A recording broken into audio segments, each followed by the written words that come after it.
ঢাকাই সিনেমার আলোচিত নায়িকা মিষ্টি জান্নাত। বিয়ের গুঞ্জন, প্রেম এবং বিভিন্ন ব্যক্তিগত কারণে প্রায়শই নেটিজেনদের আলোচনার কেন্দ্রবিন্দুতে থাকেন তিনি। বর্তমানে দুবাই ছুটি কাটাচ্ছেন মিষ্টি জান্নাত। তবে দুবাই সফরে গিয়ে বেশ সমালোচনার মুখে পড়েছেন এই চিত্রনায়িকা। নেটিজেনরা বিভিন্ন রকম বিদ্রূপমূলক কথা বলছেন তাকে ঘিরে। সোশ্যাল মিডিয়ায় অভিনেত্রীর পোস্টে করছেন বিরূপ মন্তব্য, যা নজর এড়ায়নি মিষ্টি জান্নাতের।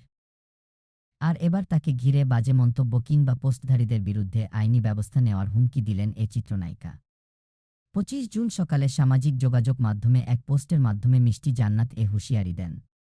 পোস্টটিতে তিনি লেখেন, কিছু পেজ এবং সোকল্ড জার্নালিস্ট নামক ভিউ ব্যবসায়ীদের নাম এবং কিছু কন্টেন্ট ক্রিয়েটরের নাম।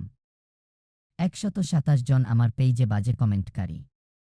সঙ্গে কিছু সোকল্ড ফেসবুকার, টিকটকার এদের নাম নিয়ে আমার লেয়ার এবং আমার ফ্যান, ফলোয়ার, পরিবার কাজ করছেন। অভিনেত্রীর ভাষ্য, শীঘ্রই এদের আইনের আওতায় আনা হবে আমার মানহানি করার জন্য। একদল লোক পিছনে লেগেই আছে, এখন তাদের আর কোনো ক্ষমা নেই।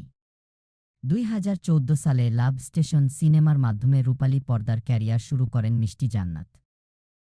এরপর তুই আমার রানী, আমার প্রেম তুমি, চিনি বিবি সহ বেশ কয়েকটি সিনেমায় অভিনয় করেছেন তিনি।